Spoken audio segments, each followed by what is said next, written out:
is going on, everyone? Welcome to the J and J Power Hour. We're back after last week's SummerSlam simulation over Always on my a blast. Twitch. Yeah, it's always fun. Always a blast. We had fun with that, of course, in classic fashion, because as soon as we recorded, like a few hours later, of course, one of the matches got dropped. But it doesn't matter.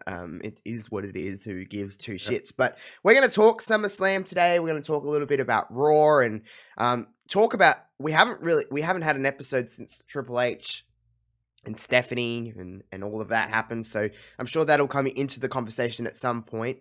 But JPG, I don't even know who that is, but JPJ was actually at SummerSlam in Nashville for all of that. You were at Ric Flair's last match as well. I went to Ric Flair's last match as well. So we'll talk about that. We'll talk about all of that kind of stuff. I had my own weekend away, as I alluded to last week. I went and watched the Crows, and we actually won a fucking game, which is pretty neat. I saw your reaction video that you posted. So we don't get it acted like we won the grand fucking final, but we just don't win very often. So we savor in those moments when we're there. And honestly, this is kind of neat. Carlton, who we played, are a Victorian team. They're like close to Melbourne, but there was a lot of Carlton supporters in Adelaide. At Adelaide Oval, and it was a packed stadium. Like, this thing was packed out, which is not something that Adelaide Oval always does. It was a cold night, it was a little rainy, but it was a packed stadium, and I was sitting next to a lot of Carlton supporters, so it kind of makes the win a little bit sweeter when you can just kind of like... And the guy sitting next to me was a fucking toss bag. He was an absolute fucking ass. Like, he was like, I come all this way and I've got to sit next... He was like having a go at everyone and stuff like that. And then like those people are always fun, aren't they? Yeah. The first half, like Carlton were winning-ish, and like the umpiring was a bit shit. And they were giving a lot of love to Carlton, the umpires. You know, one of those games where you're like, oh, for fuck's sake. Yeah. And then the second half, it kind of switched around, and they went quiet, and they ended up getting up and leaving before the game even ended. I was like, well, see ya. It was just cool to go and win and beat a team that's going to be in the finals. We're not going to be in the finals. We're pretty shit. But we beat a team that's in the top 8. So that's awesome. Suck on that. So we were pretty it's always happy. Good. The upset victory. It is always good, and hometown victory is always good, and take them when you can get them. When we've only won about 5 or 6 games this season, and we're nearly at the end of the season, so we take them when we get them. So it was a nice feeling leaving Adelaide Oval, going back to my hotel and just being like, hee hee, yay, we won. It made the weekend, not that I still would have had a good time regardless, but it just made the weekend good. Kind of just like, the worst thing about the weekend was that I couldn't watch SummerSlam live, and listen, 2 weeks ago, I wouldn't have gave two shits. I was just like, I don't really care. But now that everything's kind of changing within the wrestling sphere, within the WWE world, I was like, this would have been one I'd like to watch live. I watched it on a few hours delay and kept spoiler free, because if I read that show before I watched it, I don't think I would have enjoyed it as much as I did. And we'll talk about SummerSlam in just a second. But yes, I ended up watching SummerSlam on a little bit of a delay. First, I just want to knock this out of the park with Ric Flair's last match, because I didn't watch it. I watched clips of it on social media, so I can't add. I'm very uncomfortable. Listen, I didn't watch. I heard from what I seen on Twitter and all of that kind of stuff. The whole card was pretty good. That's the reason why I exactly. I didn't buy the tickets so I could be there for Ric Flair's last match. I've been uneasy about it since they announced it, but the card was so strong. Yeah. Every federation besides WWE, obviously there were WWE legends there, but like every federation had a match involved. MLW, Impact, AEW, like they were people representing everywhere. Yeah. And they were supersized matches. Well, actually WWE was representing. Jeff Jarrett was there. Well, Jeff, I know, right? Yeah, Jeff Jarrett was technically there. The Undertaker and Mick Foley were sitting front row for Ric Flair's match. Exactly. So it was all represented. But yeah, I didn't watch a single bit of it other than clips on Twitter. I'll just say that, well, we all know that Ric Flair shouldn't have been wrestling, period. But that man should have been wearing pants. I didn't need to see any of that. I did see the thing that I seen the most of, other than him bleeding. He faked a heart attack. Oh my god! I was like, I On the outside, he was like, No. and then he thumbed someone in the eyes. Classic Ric Flair. And I did see his daughter. What's her name? Megan. Yes, the one that's married to Conrad. Megan, I think her name is. She like got into it with Karen Jarrett. With Karen Jarrett, yeah, and that was like, cool. okay, And it was funny. From where I was sitting, so we had lower bowl seats. We had pretty decent seats, not on the floor, but pretty close. And where was it? It was right in downtown Nashville. It was at the Nashville Municipal Auditorium. So how many very people? Famous. We probably talking like 1,500, maybe 2,000, something like that. So it would be like a size arena that AEW would probably currently go to, like something like that, like a big not one of the bigger ones, but big theater, famous people like perform there, obviously, like Elvis had been, all that stuff, and it was sold out. It was full. It was full. I remember the poke of the eye, and I remember like the laughter of the crowd after it happened, but where I was sitting, his back was to me, so I don't think I saw him. He was like full on. I only seen it on Twitter, so trust me. Yeah, I could be really wrong, but he was like, and he was like, and then he did that, and then he obviously won. I don't really have anything else to say. He put on the figure four, and he just laid back and didn't even. He just laid back like this. And then Jarrett got his shoulders pinned, and that was it. Like, for me, again, that was not the reason I went there. I'm glad he got a final entrance. I'm glad. No, his final entrance, his final match, to me, WrestleMania 24. 2008, Shawn Michaels. Yeah, that's the end. I don't recall anything else that he did. To me, that's the end. That's it. Yeah, and like I've told you multiple times on here, I never watched TNA, so I've obviously seen. I don't know. I've obviously seen the famous Jay Lethal Ric Flair promo, like that thing, like that's an all-timer. But I never saw any of that stuff that he was involved in over there. So to me, I agree with you. The final match of his career should have been the one with Shawn. It was the perfect way to go. But whatever, people have reasons for reasons, and it was look at, and the thing that's messed up about it is like the wrestling community or whatever, like we were kind of like half joking, but I think a lot of us were serious. We were like, I hope we don't watch him die. Yeah. Like, I hope we don't watch him die. 100%. And I went to Nashville for the weekend with someone who has started watching wrestling since they've started to hang out with me, but they're not a wrestling fan. And I was saying things like that to her. I was like, hey, like, she was like, you excited? I'm like, I'm excited for the show. Like, the card's going to be good. I'm like, but like, I don't want to see something bad happen. Like, I feel uneasy about it. Yeah. And she was like, oh, and I'm like, no, I don't think you understand. Yeah, it was like a joke, but also like, this might happen. Yeah.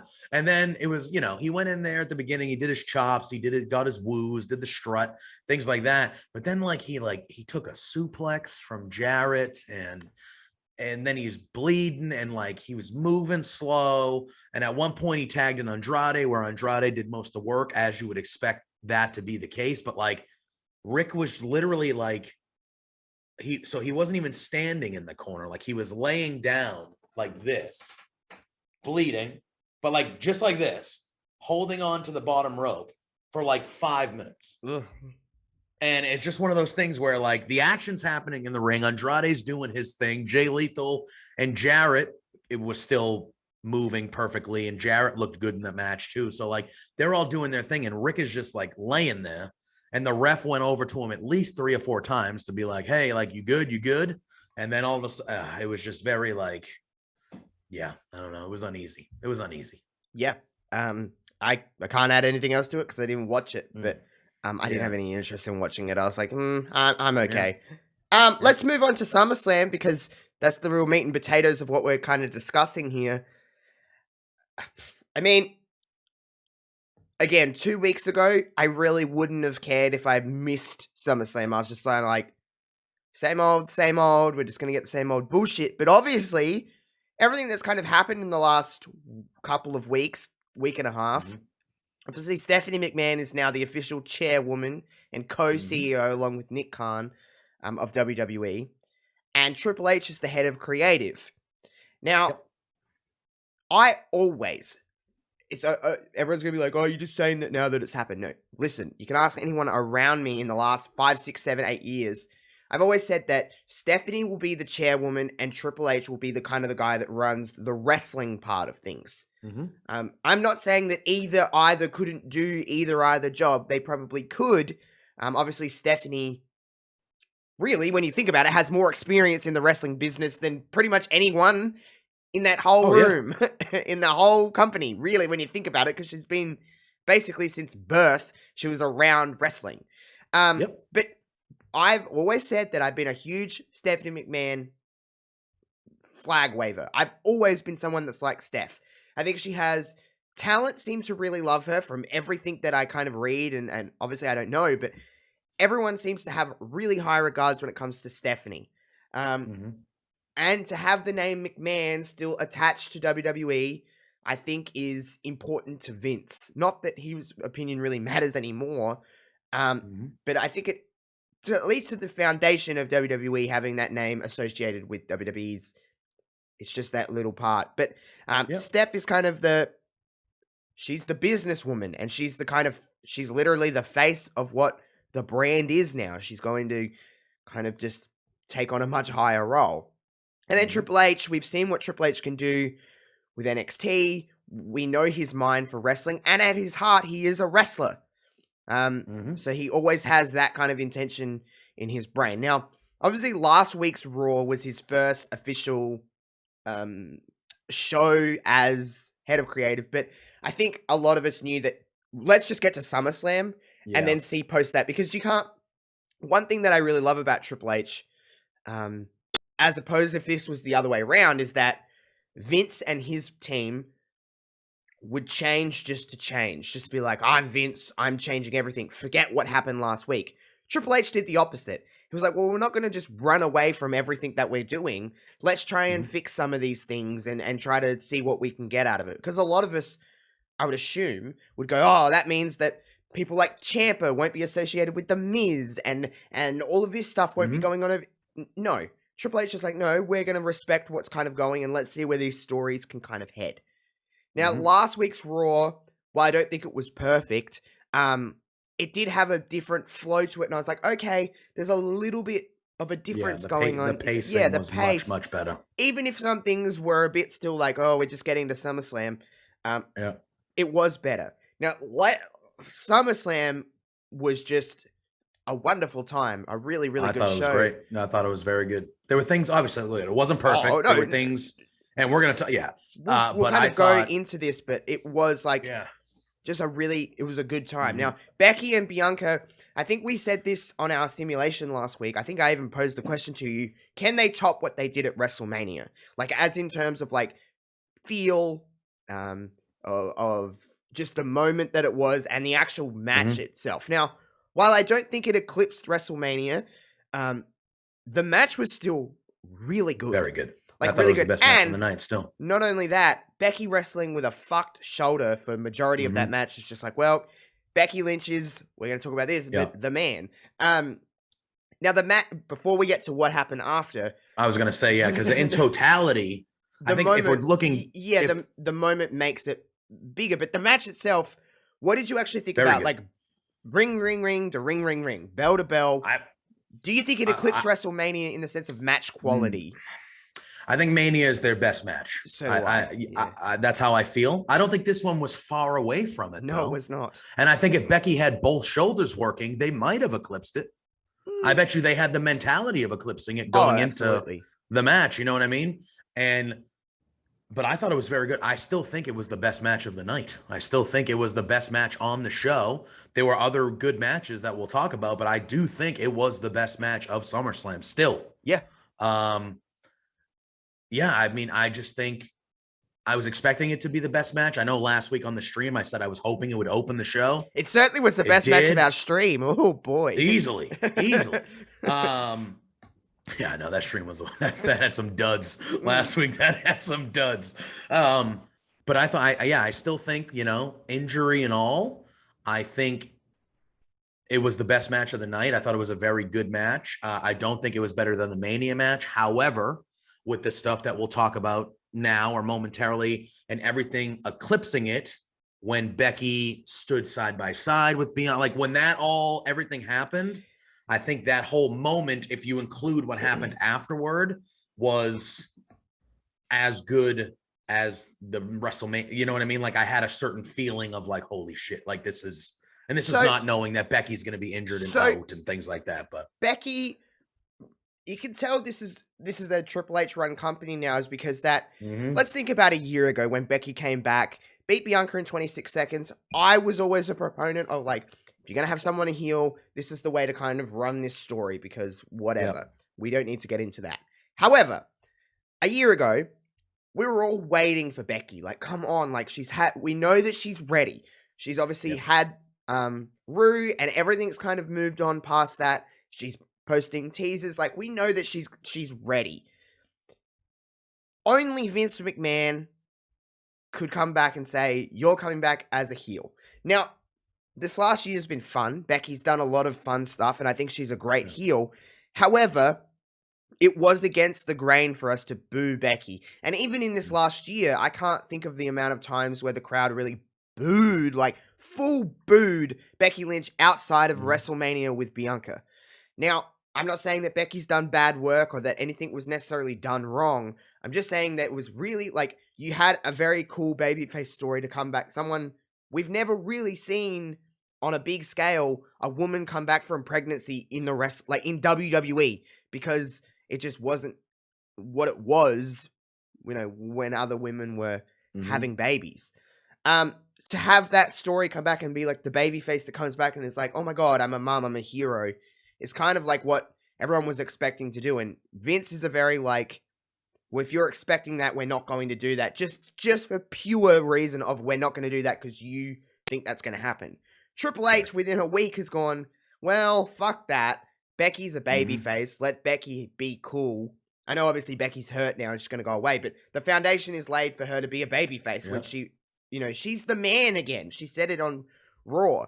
She's the man again. So when the handshake happened with Bianca, I was like, oh, this is just nice. It just feels right. Especially because I think WWE's a land of heels. There's a lot more heel, or a lot more better quality heels than there are baby faces. And I think Trips' track record, you can listen, everyone can argue whatever, but he had a lot of great baby faces in Black and Gold NXT. And I'm not saying that this is going to be Black and Gold NXT, because you can't have that on Raw, but Trips knows what he's doing, and I think he automatically goes, you're a baby face. That's what you are. And to have that happen is pretty rad. So before we talk about the other three, Becky as a babyface going forward, regardless of injury, were you just like, this just feels right? I don't think she should have. And again, she was amazing as big time Bex. She had, you can make an argument, the matches she was having regularly were some of her best work she's ever done. And she lived up to that character. The outfits were insane. Her slowly going insane. Like, she was perfect. Like, she was good because she's an all-timer. But the man, Becky Lynch, was the most popular person in the company for a reason. For a reason. And I mean, I was under the impression that this past year at WrestleMania, it should have been the man versus Ronda Rousey. I think it's pretty clear that's probably what we're going to be getting at next year's WrestleMania, I would assume. I mean, I think, and like, I agree with you when you said, I can't remember a time where like the crowd, I think during the Bianca stuff was really the only time that the crowd treated Becky as a heel, because everyone loves Bianca and everyone just knows how awesome and great she is. But it wasn't for the reason of we hate Becky. It was the reason of we just like Bianca. Yeah, we like Bianca. You're playing the heel. We like both of you, so we're going to respect the story you're telling, and we're going to follow suit. I think Bianca and Becky has been WWE's best story they've done this year, really, because there hasn't been many great stories. And that's not a knock on Bianca and Becky. It's just that is just so good, and everything has just kind of been like, go on.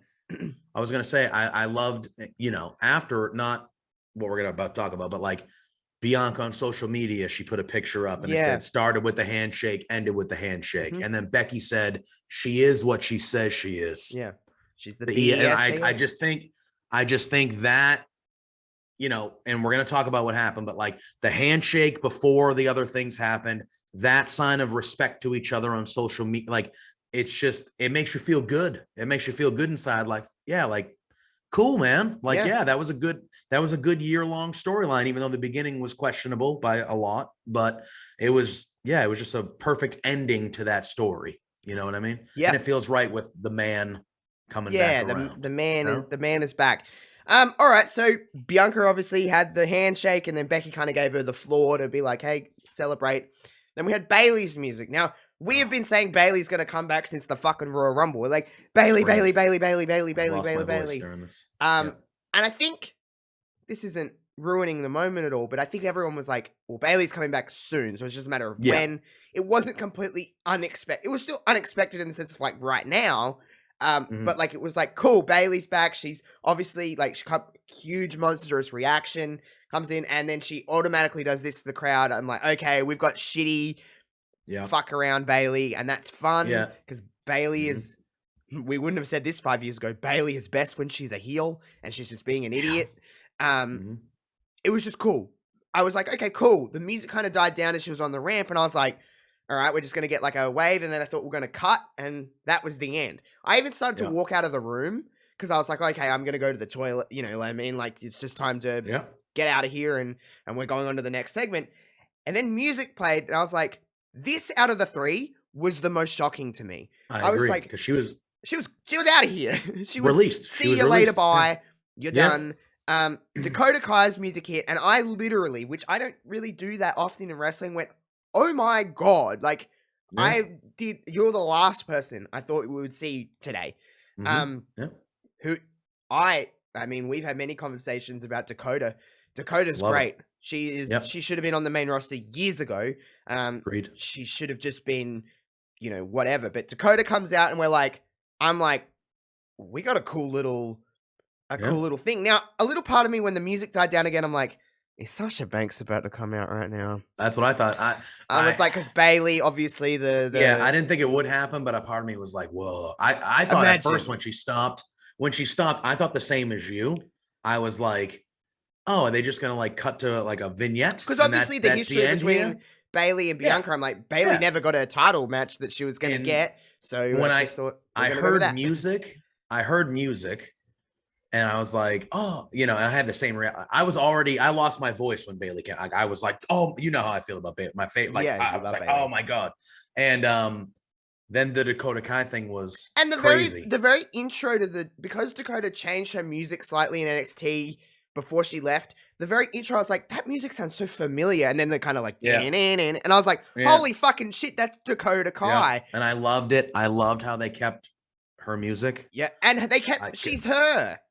Yeah. And I know there was a name change for who we're going to talk about in a minute, but it's still not the worst. And it's down, if you say that fast enough, it sounds like it anyway. But so when the music died down and then Io's music came on, or Io Sky is, which, by the way, I kind of really dig that name. It's not that bad. Like, look, don't get me wrong.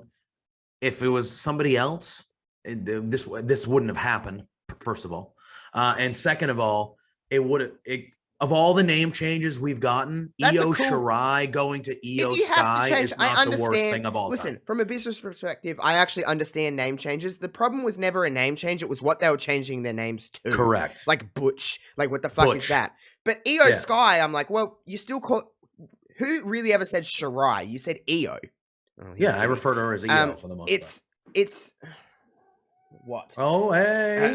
She's got her own. Like, what you doing? She's got her own little gamer chair now, as you can see over here. Nice. It's my old one. Very good. So she can just claw that and do whatever she wants to. I don't care. But yeah, Io Sky came out, and now when we talk about Dakota being ready for the main roster, now this woman should have been on the main roster from the very fucking minute she signed on the dotted line with the company. They obviously all came together. They all got monstrous reactions. Then you just look at the three and you're like, what the fuck? This oddly works. It shouldn't work. It does. And you shouldn't look good together, but it's just like, you guys are going to be really fucking dope. Especially when I know that if this was a Vince McMahon world, we heard reports that this was pitched and was rejected. No surprises. And also, Vince doesn't like factions. He's not a stable guy. He's always kind of had that rumor against him. Trips, on the other hand, loves the stable. He was in multiple stables in WWE. Trips wouldn't have a career if it wasn't for a few stables. Exactly. So he knows what this really could be a really big deal.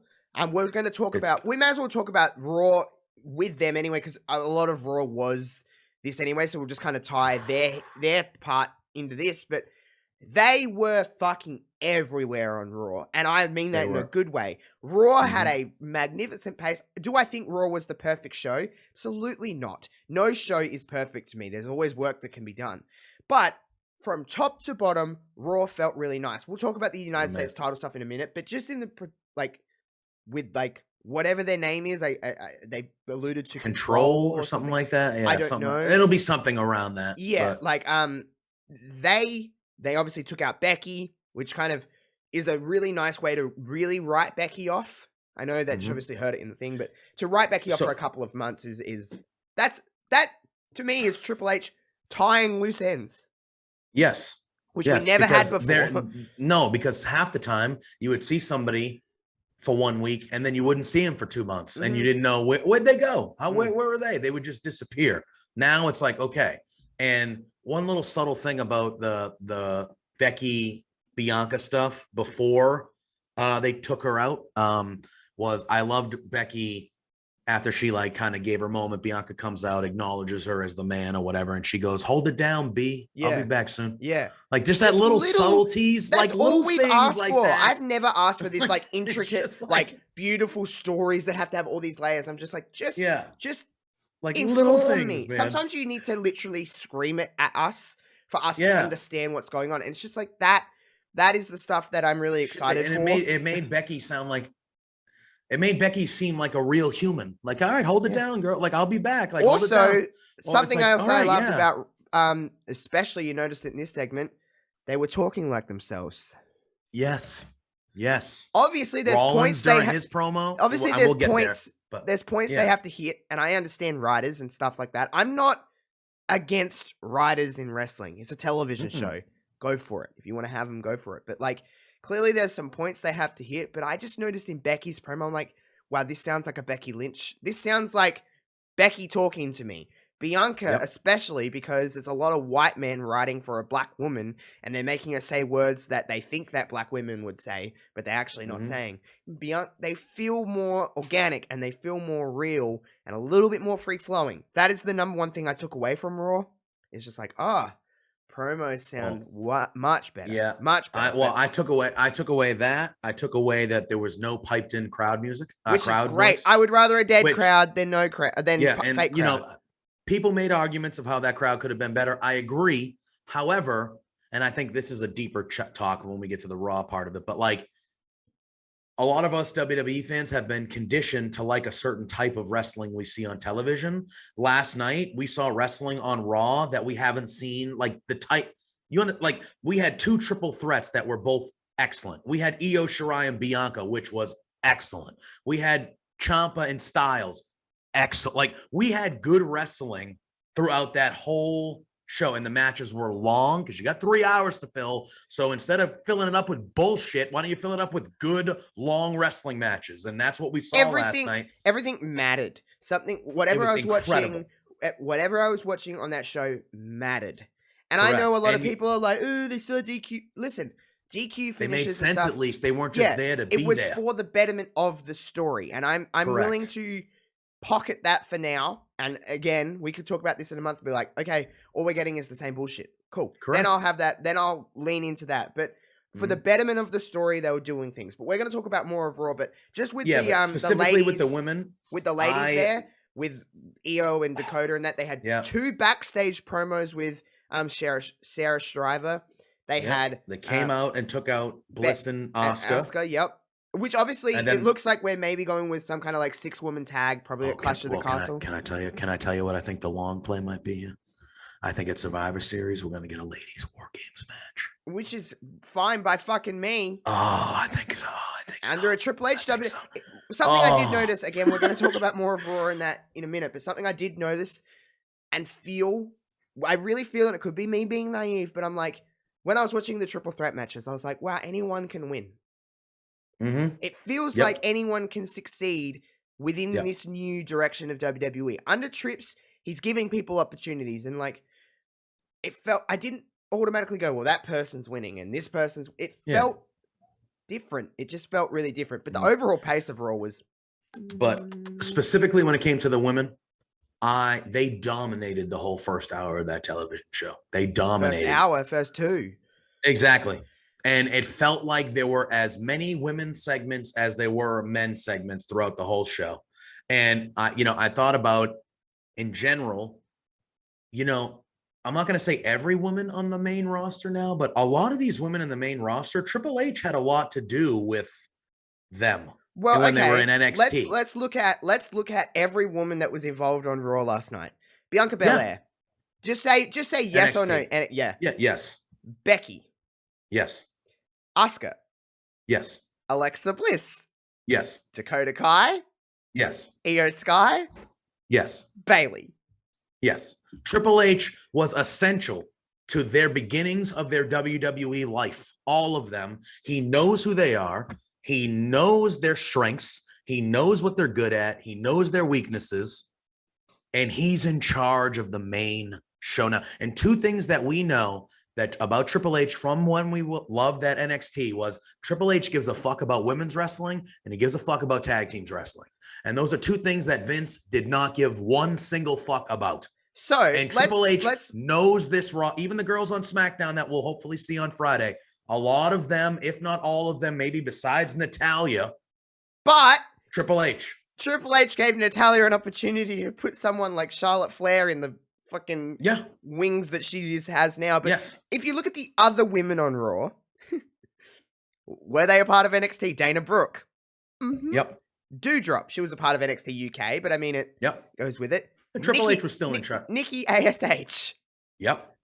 Who else is on? You think she'll go back to Nikki Cross? You think maybe? I don't know. I think what I do appreciate this. I know some of it. I wish we could change Doudrop and stuff like that. But again, Triple H isn't just forgetting what's happening. Maybe gradually these things will change, but he's not just changing it to change it. He's like, hey, you built up some kind of established character here. Let's just work on this instead of just going, well, let's just go back to what we know works. Like, sure, that might happen with some of the things, but. And then the only other real women that are, we've got on SmackDown, we got Ronda, who, I mean, Triple H didn't have her in NXT, but he certainly helped her in her first fucking story for sure. in WWE. Then you've got women like Liv Morgan, NXT. You got women like Aaliyah, NXT. Raquel Rodriguez is NXT. Shayna Baszler. Now, I actually thought of this before. I was like, when, I was having discussions with people about like, oh, this is kind of a new direction of WWE and, who like some of the talent that WWE will kind of focus on now. And I'm like, Ciampa, which we'll talk about her, and Shayna Baszler. Because if you look at Shayna Baszler in NXT, for a period of time, she was NXT. She was what that long title reign that a lot of people were indifferent on, I loved. But she was the NXT women's division in terms of like it ran around her. So hopefully Triple H gets in that. But we'll move back onto SummerSlam and then we'll go back into Raw.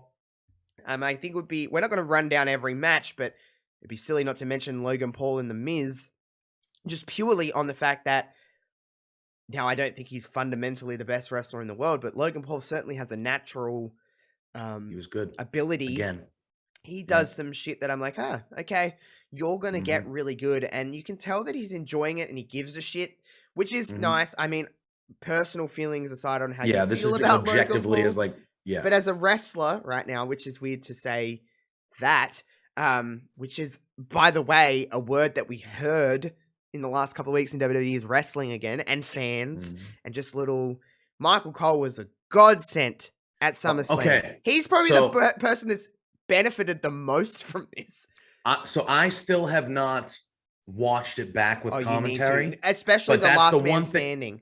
That's the one thing that I've seen or heard from a lot of people was that like Michael Cole was excellent. He's benefited because he's just allowed. Michael Cole has always been a fantastic commentator. One of the best to ever do it. But he was so micromanaged by Vince of like, say this word, hit this thing.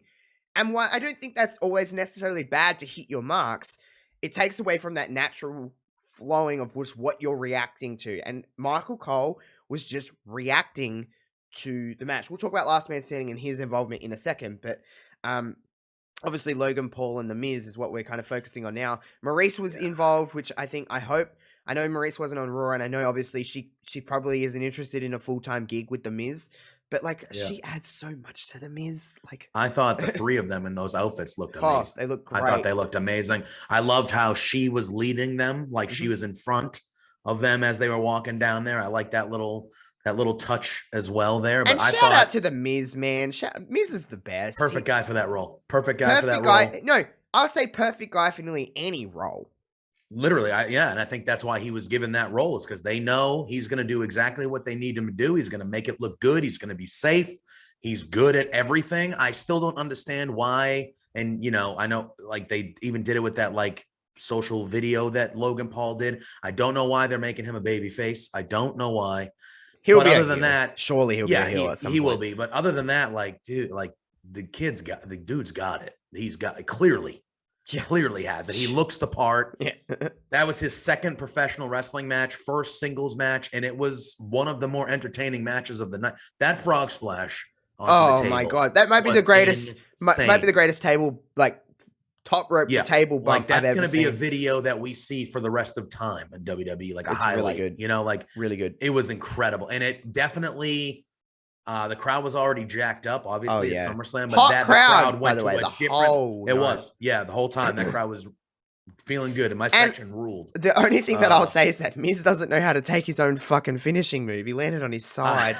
Did he? I was like, Miz. I love Miz's trunks though, where it just said "My balls are massive." Yeah, my sister had a lot of questions about that because she hasn't really been watching wrestling. She only really watched. I don't think we'll be hearing that much. Oh, well, it was all over Raw.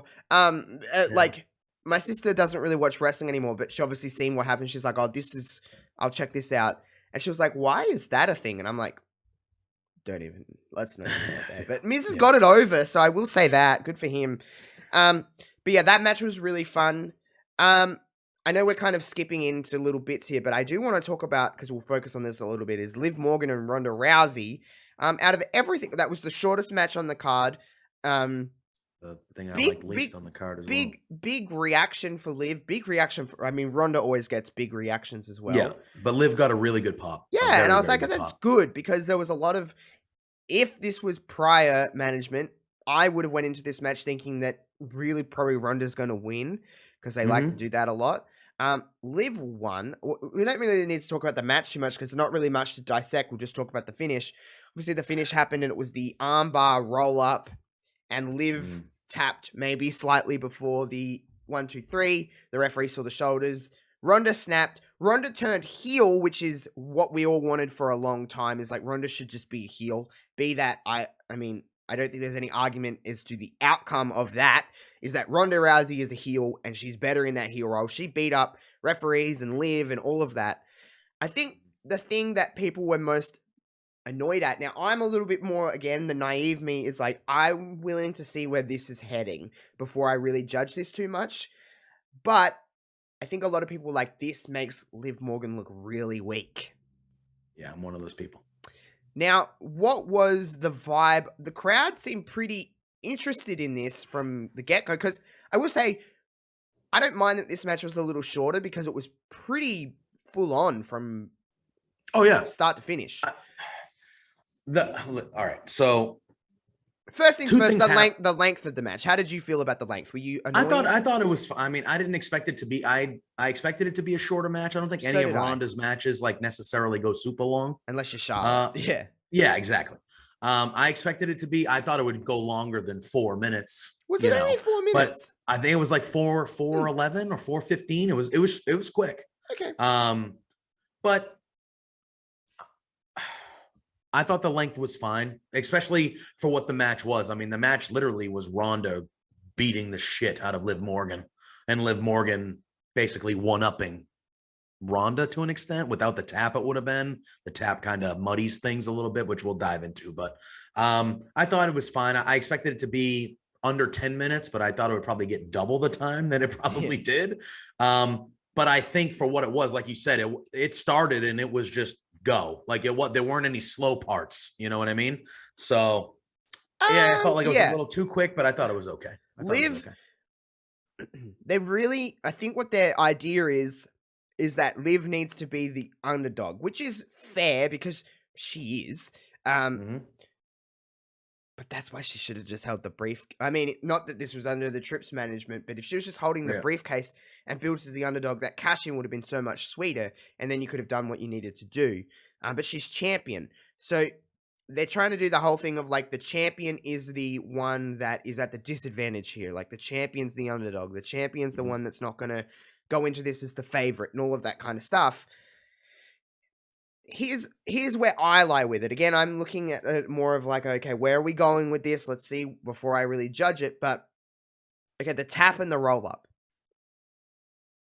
Why can't Liv just hang on for another 0.5 of a second? That's what I'm saying. Like, she couldn't have tapped out right after the 3 count? Like, you know what was happening. And then, obviously, the thing that happened after it, I'm not mad at all. Like, at all. Like, that's fine. But Liv could have just won on a roll-up. Hold the tights or something, you know, still like get it, like Ronda's like, you didn't fucking beat me, you stupid bitch, and then fuck her up. But my thing is, you want to turn Ronda Rousey heel. They did. So 2 things happened in this match that two things happened in this match that I wanted to happen. Liv retained and Ronda turned heel. I went in going like, this is what should happen. However, I just think by having her tap out like that, you did nobody any favors. Nobody. Well, because it didn't hurt Ronda. But I agree. But the way that I look at it, and again, I'm probably in the minority, but a part of me, I agree with you. I trust management now that they'll figure out a way to make this work, because I have no reason to believe they won't until, hopefully not, but if they show me they can't, Yeah. But at the same time, Ronda getting upset and beating the shit out of Liv, she's justified because she won the match. But that's what I think. That's my problem. I think that's what. I think here's the thing, okay? It's easy for us to say, oh, she turned heel, and on paper, yeah, sure. But I think they're trying to create an area of grey here where they go, okay, Ronda's right, cheer her. Or if you think you just love Liv Morgan, you think she is this scrappy little fighter, cheer her. Now, I think Ronda's going to go away for a little while. I don't think, because Ronda's suspended now. She got suspended. Which I think allows for a certain someone to come back into the fold, which, by the way, SmackDown desperately need stars in their women's division, and Charlotte Flair is that star that people were going to bitch and moan about. But under new direction, Charlotte could be something really special. I think Charlotte is already special, and I'm always pro Charlotte. I don't care what anyone says to me. Charlotte is fantastic. She's one of the best that they have. And I'm not going to get into that argument right now. We're not going to argue about it anyway, because we're both we're both pro Charlotte. So 100, we're more Charlotte the better in our heads. But I do think that Charlotte's probably going to come back into the fold. SmackDown need a boost in their women's division. Charlotte and maybe some other women. Naomi. Maybe they're going to be on the way back very, very soon. Knox. Please God. Anyway. Yeah. So it does set up for Ronda. Listen, the end game here with Ronda Rousey is Ronda and Becky, and you had to get them two switched around at some point to be able to do that story at WrestleMania. Now, whether Ronda is back on SmackDown or whether she's back at maybe... I would always assume that Ronda was going to be involved in the UK show in a few weeks, but hey, they've got a lot of stars on that show, and they might not necessarily need Ronda Rousey on that show, so let's take a few months off. Let's get you back around Survivor Series or the Rumble, and we'll pick up where we kind of left off. It is interesting, though, where this puts Liv Morgan, and we'll see what happens on SmackDown, and then I'll kind of judge it from there, but all in all, you're angry at it because it makes Liv look weak. I just think I'm just like, okay. It made Liv look... I agree with you. Like, why you could have still made Liv look like the underdog. She got her butt kicked the majority of the match, right? Like the whole match was really just her getting her ass kicked. Yeah. So she looks like the underdog naturally, the way that the story and the match is being booked. To me, you can do that same exact finish with the roll up and then just have Liv pin her without the tap. She pins her. Ronda gets frustrated, like, are you shitting me? This fucking little twerp just beat me. And then she attacks. You can get to the same result without the tap. Now, again, I do have a certain section of me is like, hey, let's see, let it play out. Like, let's see where it goes, right? I know that's the horrible thing to say, but like, yes. But I agree. But like, because now there's different people in charge. So let's see and give them the benefit of the doubt of how they will let it play out. So I'm not like, it was my least favorite thing of the show, not the result so much, but I just felt like that one little thing of tapping was just, I felt like it wasn't necessary. You could have got to the same result without it, I feel like. Yeah, that's fair. One match that really I thought was going to be incredible and was just fine was the tag team title match. I thought it wasn't bad. I just think what they did at Money in the Bank was so much fucking better. The Jeff Jarrett thing was there. The Usos. I was going to ask, why exactly was he there? Because I think it was a hometown thing. No, I think it was a Vince just booked it to do whatever, and Triple H went, well, we have to follow through. Yeah. But we won't really dive into that match too much. The Usos retained. They obviously went into Raw, and they were the main event against the Mysterios in a great match with a really fun finish after the match with Edge and the Judgment Day, and the way that kind of happened with the spear and Rhea Ripley and all of that. Dom and Rhea Ripley. Does seem like they need to have someone come in and help with that Rhea Ripley situation, and I'd be fine if that's Beth Phoenix. Because Beth and Rhea, my God. That'd be a nice little six person tag for the castle. Edge, Ray, and Beth versus Judgment Day.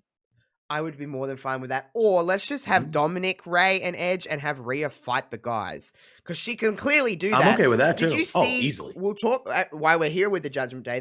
The no disqualification tag match. Rhea picked up Dominik like it was yesterday's fucking bones. She just picked him up. I love Rhea just being torturing dumb. I mean this in a good way. Don't take this in the wrong way. Rhea is a big bitch.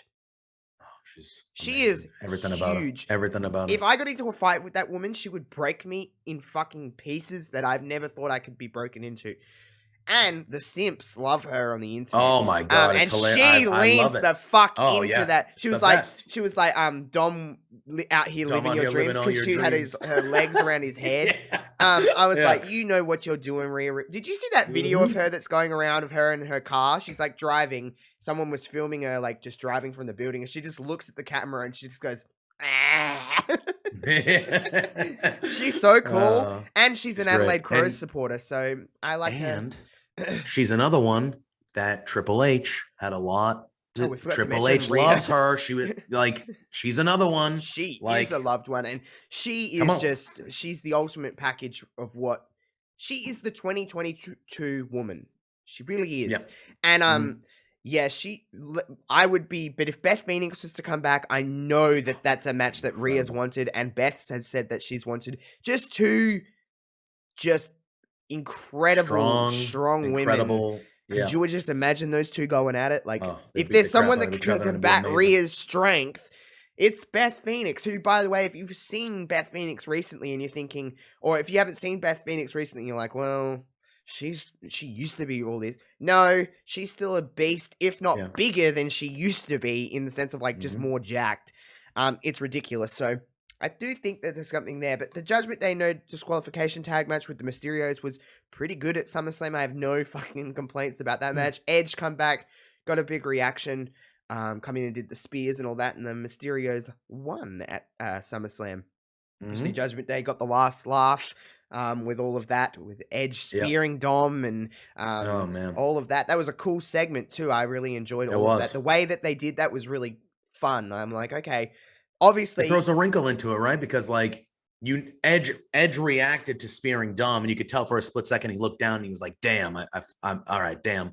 But then he was just kind of like, "Fuck it," and he just kept running Edge after. Edge isn't friends with Dominik; he's friends with Ray. Exactly. So it throws that little wrinkle in where Ray is gonna go to Edge. I'm assuming, and then the whole thing of like joining the Judgment Day, and and then maybe now Dom's like, "Well, okay," and then that leads to they're creating stories and they're putting littler stories in the big story. They've made the Judgment Day, the Finn Balor incarnation of the Judgment Day, look stronger than they ever have. in defeat, by the way, but they look better than they ever have because there's actually some substance there now, and it's not just all smoke and mirrors and just bullshit. But it's a lot of fun with that kind of stuff. What else do we need to talk about at SummerSlam that isn't the main event? Can we? We don't have to really talk about the match because I thought it was okay. But can we talk about that Pat McAfee entrance? Oh yeah! Oh my god! The Tron itself, by the way, is cool with his face, and it's like let's go, and like why is it that Pat McAfee is more over than anybody else? Like the fans just gets eat it. him He up. just gets it. Yeah. I think he's very. He's the modern day man. Well, I feel like for me at least, like I look at Pat McAfee and like, yeah, he was a pro NFL player. I get it. Like the avenue that got him there. I understand that. But to me, Pat McAfee is acting like a lot of us would be acting if we were all of a sudden like, hey, you want to wrestle at fucking WrestleMania? You want to wrestle at SummerSlam? That's true. And you're like, what? He has the personality of a Twitch streamer. You can tell by looking at him that he's having the time of his life and he's like savoring, like he really appreciates the opportunity to be doing what he's doing. And you can tell that he is soaking in and enjoying every fucking moment of it. Yeah. And it's just really, and he's just hype and he's just fun. And I fucking love him. I love him. He's so good. And I know he's not for everybody. There are people that are like, whatever, but he's like, annoying. Yeah, he's annoying. Yeah, but whatever. Like, fine, that's fine. But like, dude, that guy's living we would all wish we could fucking do that. Yeah. So he was great. His entrance was great. The match I have no complaints. I was expecting better. I was expecting better. It was fine. It was fine. But I don't know. Corbin's great. We don't need to really, hammer in that. We've all said our piece about Baron or Happy Corbin. Do we think he gets rid of Happy soon? Now? And maybe he goes back to something. I mean, it really doesn't make that much difference to me in the grand scheme of things. But yeah, it was. I liked the choir and all of that kind of stuff. It was a good time. Awesome. Any other matches before the Last Man Standing? I'm blanking on what else we need to talk about, but I think it's just. Oh, I guess the United States title was what it was, and we'll talk about we don't Theory talk about that. I think it's just. No, I want to talk about the main event, and then because Drew had like a little mini promo. Drew had that thing. Colt got a big chant. Colts were all over. Yeah. So yeah, we can talk about the main event, and then I do want to talk about Drew. Yeah, that's fine. Let's talk about the main. The Last Man Standing match. Oh man, This was fun as hell. I think. I did not expect that. I would just say that. Yeah. I did not expect. I thought it. Listen, there was obviously a part of the match where it was very physical, very brutal, and stuff like that. The stuff that I thought we were going to get. Now, I think I said this to you last week. I've never been a proponent of Last Man Standing matches. I think they're very boring because they're very like stop start, and it kind of takes me out. So this wasn't my favorite match I've ever seen. However, in the parameters of a Last Man Standing match, I thought this was really creative and a lot of fun. We don't need to talk about all the stuff that happened post this because it's just, this is what the meat and potatoes of the match is. Brock Lesnar got a tractor and picked up the fucking ring. That was amazing. And it was just, what a moment. And then the match was just complete chaos after that. And you still had a fair chunk of the match outside of the ring that was destroyed. Those poor people that spent like $5,000 to sit front row to look. Yeah, the rings covering. You can see that. So you had a lot of. Listen, I think the match really got crazy when Brock F5'd Paul Heyman through an announce table. What a bump Heyman took. I was what a bump by Paul. I was like, wow, Paul, you're earning your money today. I was like, good for you. The Usos came into it. And he fucked them up. He nearly dropped Jay on his head at one stage. I was like, holy shit. Yeah, and then obviously Theory got involved. Now, I will say something about Theory. That A-Town down hit. And the place went fucking nuts. So everyone loves a cash in, man. Everyone loves a cash in. Obviously, he nearly cashed in, and then he didn't. Roman and Brock were like, "No, bro." That bit where Roman picked up this case, and just Theory was already down, and he was already. I just hit him again. He goes, "Nah." And I was like, oh, "Good for you." Obviously, the finish of this match was multiple title shots, and then the burial thing that we have seen before. We've seen that before, but I mean, this did.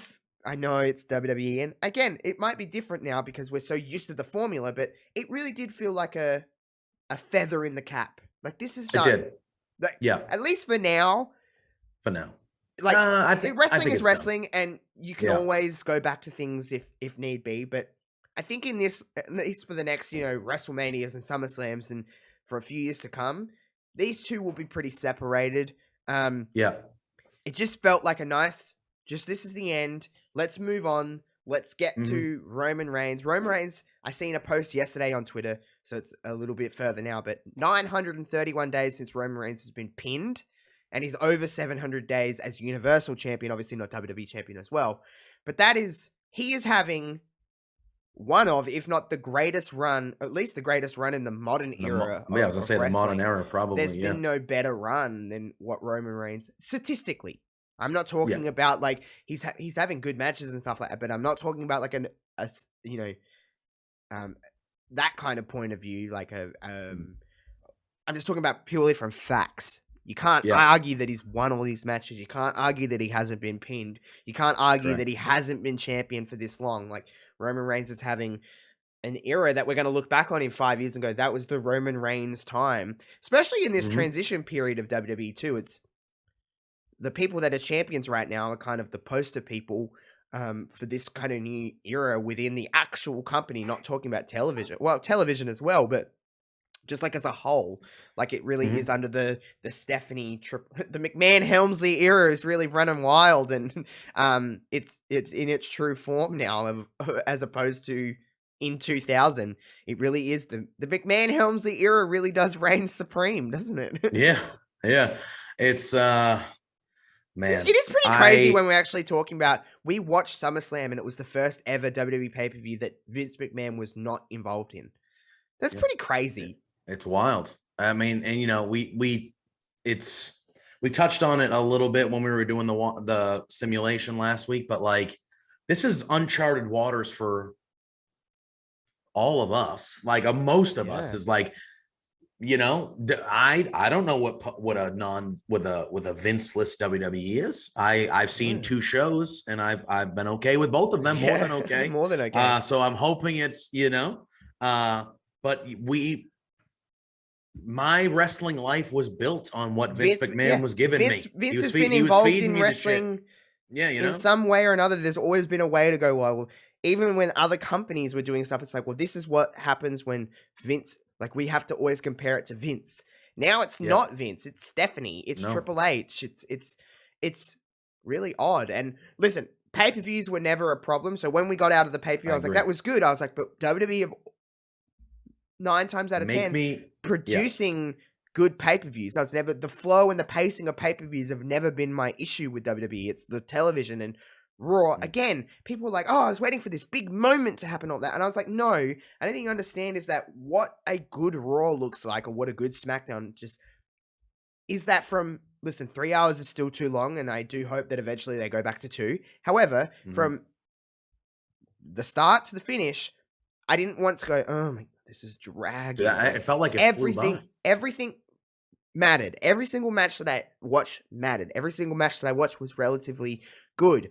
Everything there was no silliness. There was no garbage. Like everything had a point. And every single story coming out of Raw, I'm excited to see what happens now. I'm like, where does this lead? Where does this lead? Where does this lead? Like, I'm really excited for that. We also saw a lot of fresh matches like the Montez and Seth stuff and Io and Bianca. I know we've seen that in NXT, but not for a long time. And the 2 triple threat matches and all of that. I'm so happy they kept Io's entrance the way that it was. It looked amazing. She's amazing. It's fine. That match Name changes are completely fucking fine. Yeah. As long as what the substance of the character and what the name is being changed to isn't garbage. Like Io Sky is just Io Shirai with just a different name. A slightly different name. That's it. And I think it's going to take a while. And we touched on it, but like people, we've been conditioned to see, like I said, a certain type of wrestling for a long time. So when people were like, oh, that crowd was dead, or that crowd sucked, or blah, blah, blah. You need to understand, first of all, we've been hearing fake crowd bullshit for 2 years. Yeah. I'm glad that's gone. Because I've always said I would rather 100%. A dead-ass crowd where no one gets a reaction than fake noise. But last night was the first time in a while where there are times where it was quiet, but that crowd got loud. During the women's brawl, that crowd was fucking lit. The end of it when they were all standing in the ring, and that crowd was fucking hot as hell. And And, I saw somebody on Twitter, I forget who it was, so I apologize, but they said like, hey, I understand that with no crowd noise, it seems a little quiet, but I much prefer that. It feels like the wrestlers have to earn the crowd reaction again. They have to earn it. And I think that is going to make the performers rise their game up even higher because they want to earn the reaction. It feels the reaction's like not going to be given to them. This is what I really love about what this WWE could look like, is that it feels like there's this resurgence of talent actually being talented. And I'm not saying there wasn't talented. It was just more so the fact that they go, I can succeed here. There is this, I said this before, it feels like anyone in this direction, if you perform well, you're going to succeed. Now, Mustafa Ali is a perfect example of that. I was just going to say, how good did he look? He looked great. And yes, he come back a little earlier and he had that little thing, but they gave up on him in 5 minutes. He could have won. The Miz could have won. AJ did win, but it felt like anyone could win. Chad Gable got a great thing. I know what you're going to say. The finish of that match was insane. Ciampa, he obviously won. He could have won. Ziggler even felt like, I was like, wow, if Ziggler won here, it feels like anyone can succeed. It just feels like under this direction, talent is cared for. And there's a reason why Io Sky re-signed. And there's a reason why Dakota Kai went, sure, I'll come back. Came back. Yeah. It feels like people can come back. And I really hate that we're so far away from all these people getting released, because I think if this happened 2 years ago, oh my God, majority of these, they wouldn't have left. I could have seen all these people. And now it does open up the door in my mind of go, okay, maybe some people are going to come back into the fold.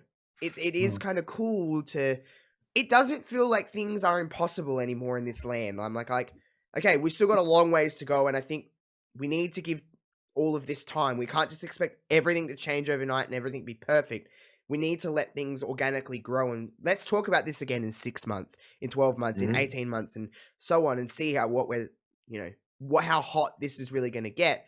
But it does really feel, I have this in me, and again, you can call me naive and bullshit, but it does feel like people that weren't necessarily getting opportunities are at least going to get opportunities to succeed.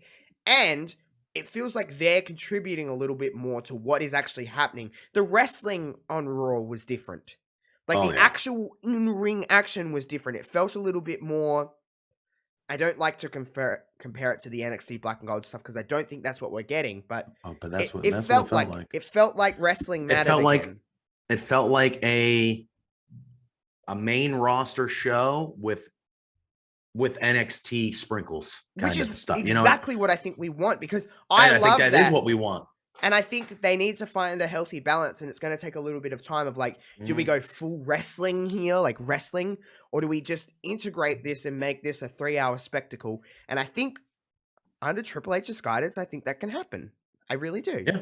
I think we noticed immediate changes. There was the highest rated Raw in 3 years last night. The highest rated Raw. And I think a lot of that comes from the buzz of everything of like, what is going to change? Let's have a look. And I think it will dip a little bit next week, and that's fine. Yeah, it should. But I bet you they won some people over that tuned in and said, wow, that was actually a really good episode of Raw. And especially the stuff what they did with the U.S. title. That's the main event next week. Now, they made that important. One video package made the U.S. title more prestigious than it's been in a decade. And they do that with the Intercontinental title. That's what 100% they should do. They should do the same exact thing with the IC Especially title. I know he's got some. Going into the UK the castle, like Gunther, Walter, whatever you want to call him, he should be showcased. It's in Europe. That's where he made his name. He should be. He will be showcased at that event. He should be. Yeah. And you need to make. That's all it takes. The IC title is even more prestigious than the US title, and they made the US title look like the top belt in the company. They literally did in one show. And you know what? It mattered that AJ Styles is going for that shit. It mattered that the Miz, Ziggler, former world champions, going for that, saying, no, I want to be US. Bobby Lashley being the champion is the perfect guy to be champion right now. He's been a world champion twice in the last calendar year. And he's like, no, I'm the U.S. champion. Like it like you said it a bunch of times. Everything mattered. Everything mattered. And I just think there's a sense of optimism from wrestling fans about WWE, and that hasn't happened in forever. And there's always going to be people that like, nothing's changed. blah, blah, Yeah, blah, blah. exactly. Whatever. There's always gonna I'm hook, line, and sinker at the moment. You've got my view, which is not something I've been saying for the last, God, I don't know how long, of like, I have to watch Raw.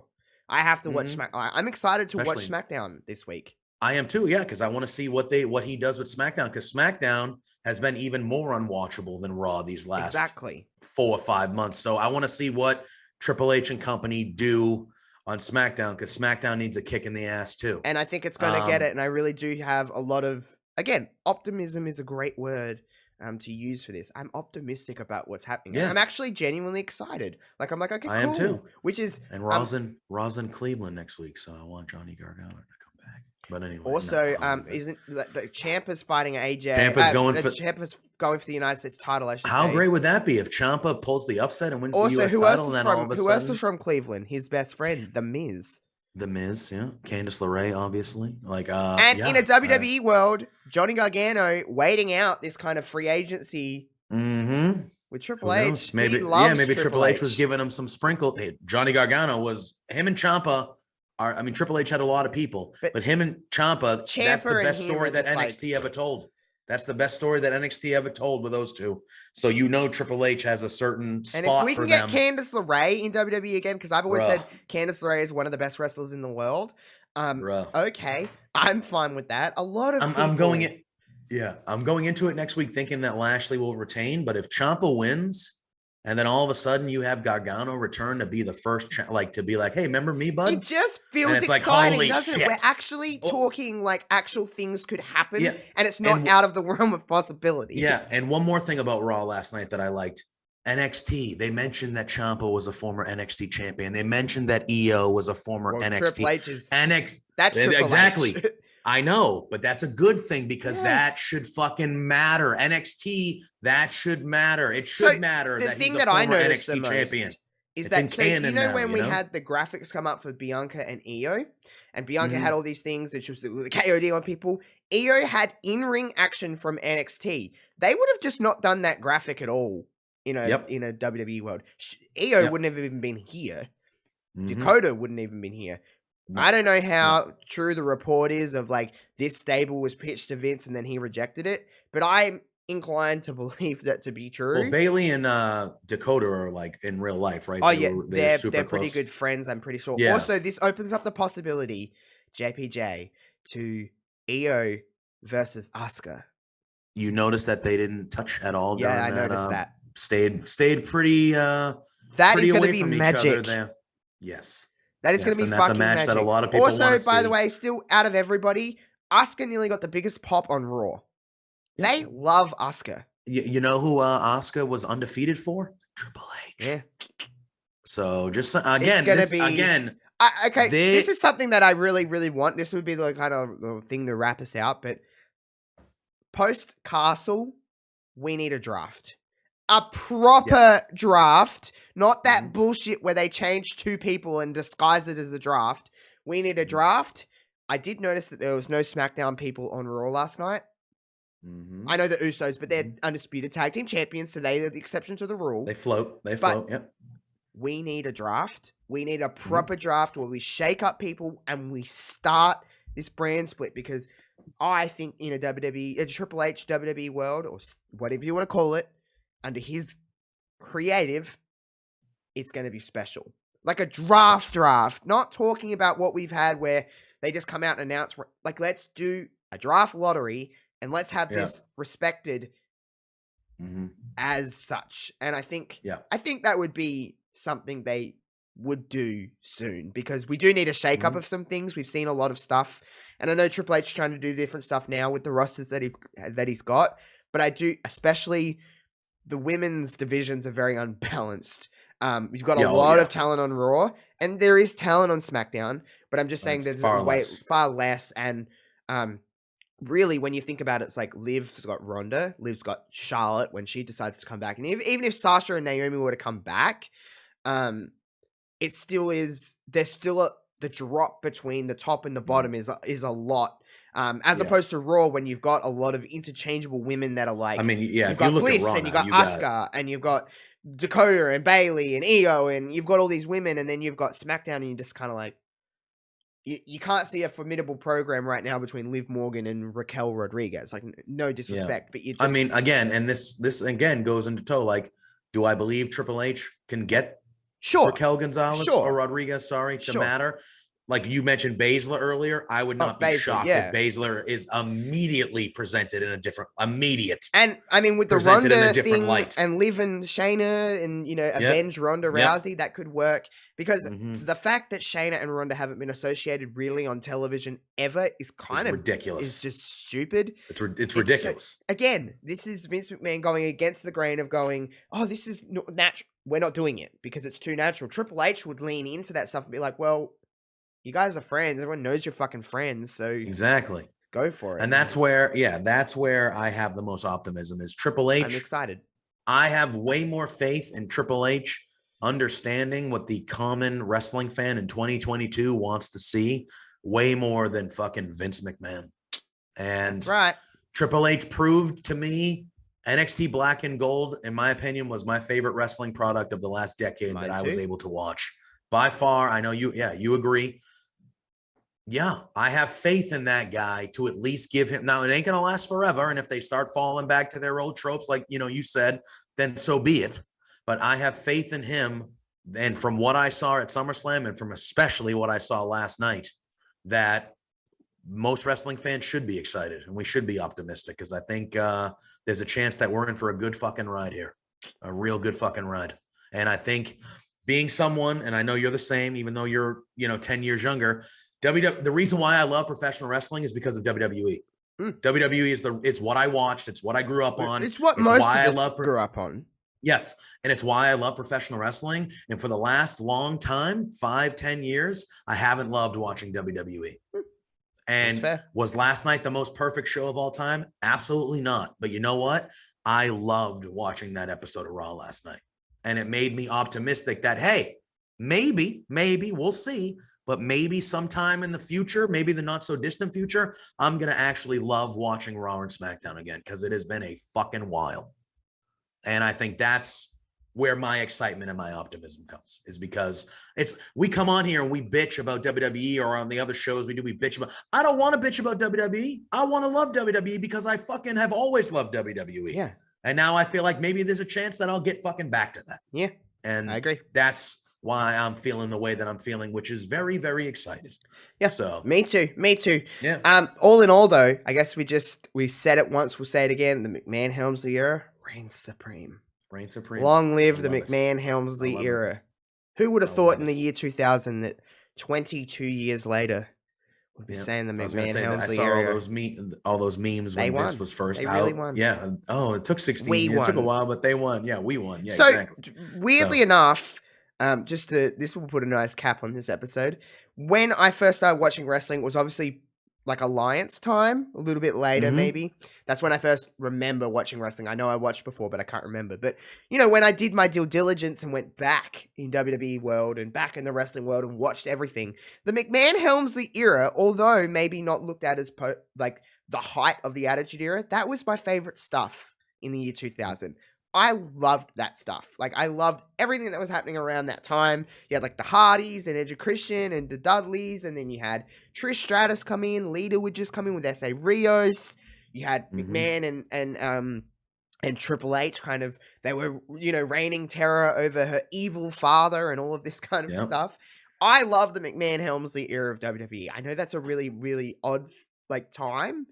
And we'll kind of, like, at that point, WCW was dying. Fading. Yeah, dying, Although WCW 2000 is my favorite WCW because it's just fucking terrible. It's and fucking I love insane, dude. You could do a documentary on that last year and it would be fucking incredible. I can watch that January to December. Like, that is just some bullshit. And it's so stupid that, know how I am as a wrestling fan. I love the dumb, horrible stuff. Like, that is just entertainment craziness. But, that time in WWE is my favorite time that I've gone back and watched. And I know you were actively watching wrestling during the McMahon-Helmsley era, which is again, pretty insane to say 22 years later that has become real life. Not in that exact sense, but you know what I mean. Yeah, I know, but it's what would CM Punk's line? It's just going to get taken over by his daughter and son-in-law. Well, it happened. He said doofus son-in-law. Yeah, I know. Well, that's, but I was just saying in general, but he was right. I think he was right. And I think 20 years ago, if you would have told me it would happen in real life, I probably would have been like, oh, I don't want that. But now I'm like, thank God. Thank God. Thank fucking God. I agree with everything you said. I think Steph is the perfect person to be chairwoman and the face of the company from a business perspective and things like that. And I think Triple H is the perfect guy to be in charge of the wrestling. And that's what I know. We've talked about it on air. Like was the dream scenario for us, kind of. And it's so, it's come true right now. And hey, a week in, we're not doing too bad. No, a week in, it's been I felt a sense of refresh last night watching Raw. I was hyped going in. I was like, this is the real first Triple H Raw, because he took over last week when we were already at something. You can't do so much with this card already being built. I felt like, let's see how tonight is. And I thought they knocked it out of the fucking park. Yeah, me too. Long live the Alliance. Long live the Alliance. And Stephanie McMahon. The McMahon-Helmsley. Stephanie McMahon, the former owner of ECW, now owning the WWE. Yeah. All I know is that Shane in there in the Alliance. I'm excited to watch SmackDown in a few days, and I can't remember the last time I actually. Oh God, I'm actually going to sit down and watch SmackDown. The last, other than my COVID week where I was fucking buzzing out with COVID and all drugged up from all the medication I was on from COVID, I watched SmackDown then. But before that, I can't really remember too many times that I watched SmackDown and was like, "Yep, yes, like it's time for SmackDown." So excited for that. But we'll be back next Thursday at 9 p.m. Australian Central Standard Time. Make sure you like, share, subscribe, all that kind of good stuff. Leave a comment, all of that niceness that we love here on the Power Hour. Make sure you subscribe to this channel as well, because obviously this isn't on my main channel anymore. This is on its own channel. So make sure you click subscribe and all of that kind of good stuff. But I don't know what we're talking about next week, but who knows? Maybe there'll be so much good wrestling that this will just become a wrestling show again. I was going to say, maybe it started off as a wrestling show, kind of. I know we always had ideas of talking about other things, but maybe wrestling make us talk about wrestling. That we can't, exactly. Maybe it's just so good that we can't not talk about it. So who knows what we're talking about next week? But until next Thursday, we'll see you on the next one. Bye.